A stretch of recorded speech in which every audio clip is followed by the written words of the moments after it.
మిత్రులారా, కేరళ విషయంలో డైరెక్ట్ గా కేంద్ర హోంశాఖ మంత్రి అపర చాణక్యుడైనటువంటి అమిత్ షా గారు రంగంలోకి దిగినారు. కేరళలో మొత్తం 160 అసెంబ్లీ స్థానాలు అయితే ఉన్నాయి. వీటిలో 39 స్థానాల్లో ముస్లింల ఆధిపత్యం అయితే ఉండాలి. అర్థమవుతుందా? అంటే ఈ 39 స్థానాలలో ఖచ్చితంగా బీజేపీ అయితే గెలసదు.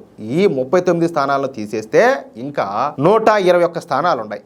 వాటిలో 5 స్థానాల్లో బీజేపీకి ఎంత మాత్రం కూడా పట్టలేదు. ఇక మిగిలింది వచ్చేసి 116 అసెంబ్లీ స్థానాలు. ఈ 116 అసెంబ్లీ స్థానాల్లో ఖచ్చితంగా గెలిచి తీరాలని చెప్పేసి అమిత్ షా గారు గట్టి పట్టుదలతో ఉన్నారు. అందుకే ఈ 116 అసెంబ్లీ స్థానాల్లో 80 స్థానాల్లో అభ్యర్థులను అయితే ఇప్పటికే కన్ఫర్మ్ చేసినట్టు తెలుస్తుంది. అంతేకాకుండా ఈ 116 నియోజకవర్గాలలో ప్రతి నియోజకవర్గానికి సపరేట్ గా ఒక మేనిఫెస్టోని అయితే తయారు చేస్తున్నారు. అంటే ఒక్కొక్క నియోజకవర్గానికి ఒక్కొక్క మేనిఫెస్టోని అయితే రూపొందిస్తారు. అంటే ఆ నియోజకవర్గంలో ప్రధాన సమస్యలు ఏంటి, వాటిని ఏ విధంగా పరిష్కరించాలనే దానికి ఈ మేనిఫెస్టోని అయితే రెడీ చేస్తారు. ఇంకో విషయం ఏంటంటే ఎవరైతే ఎమ్మెల్యే క్యాండిడేట్లు ఉంటారో వాళ్ళకి ఇప్పటి నుంచే ట్రైనింగ్ ఇవ్వడం మొదలు పెట్టారు. అంటే సమస్యలను ప్రజల దృష్టికి ఏ విధంగా తీసుకోవాలా, ఆ సమస్యల పరిష్కారానికి భారతీయ జనతా పార్టీ ఏం చేయబోతుంది అనేది స్పష్టంగా వివరిస్తున్నారనమాట. అది విషయం. మొత్తానికైతే కేరళ విషయంలో బీజేపీ నెక్స్ట్ లెవెల్లో పనిచేస్తుంది.